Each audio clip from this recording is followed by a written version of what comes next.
ఎందుకంటే ఆ రోజు మేము కూడా చూసాం 2019లో జగన్మోహన్ రెడ్డి గారి పాదయాత్రలో ఆ రోజు పోలవరం ప్రాజెక్టు కూడా వచ్చి అసలు డయాఫ్రమ్ వాళ్ళే నిర్మాణం చేయకుండా మరి వేల కోట్ల రూపాయలు తినేశారు అని ఆయన స్టేట్మెంట్ ఇచ్చాడు. ఏంటని ఆశ్చర్యం ఏంటని అనుకుంటే ఇందుకు అర్థమైందేంటి, ఆ డయాఫ్రమ్ వాళ్ళు భూమిలో కడతారన్న సంగతి పాపం ఆయనకు తెలియదు. అందుకని ఆ ప్రాజెక్ట్ దగ్గరికి వెళ్తే డయాఫ్రమ్ వాళ్ళు కనపడలేదు ఆయనకి. అంటే ఆయన డయాఫ్రమ్ వాళ్ళు అంటే ఏదో చైనా వాళ్ళు అనుకున్నట్టున్నాడు ఆయన. అందుకని ఏంటి ఇక్కడ ఎక్కడ కనపడలేదు అని చేత వీళ్ళు ఎక్కడ కట్టకుండానే బిల్లులు చేసేసుకున్నారని చెప్పి పెద్ద అవినీతి జరిగిపోయింది అన్నాడు. అంటే డయాఫ్రమ్ వాళ్ళు భూమి లోపల కడతారనేటువంటి విషయం కూడా ఆ రోజు జగన్మోహన్ రెడ్డికి తెలియదు. ఇంకా అంబటి రాంబాబు గారి గురించి అయితే మీకు చెప్పనవసరంలా.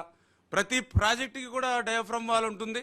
బాక్రా నంగల్కు ఉంది, శ్రీశైలంకి ఉంది అని ప్రతి ప్రాజెక్టుకి కూడా డయాఫ్రమ్ వాల్ ఉంటుంది అన్నాడు. అంటే వీళ్ళు చాలా విచిత్రమైనటువంటి వ్యక్తులు. అంటే డయాఫ్రమ్ వాల్ ఎక్కడ కడతారో తెలియనటువంటి ఆనాటి ముఖ్యమంత్రి, డయాఫ్రమ్ వాల్ ఏ ప్రాజెక్టుకు ఉంటుందో తెలియనటువంటి మంత్రి, మరి వీళ్ళు ఈరోజు ఈ ప్రాజెక్టుల గురించి మాట్లాడుతూ ఉంటే ఇంకా ఈ ప్రజలు ఎట్లా అర్థం చేసుకోవాలో కూడా తెలియనటువంటి పరిస్థితి, దుస్థితి ఉంది.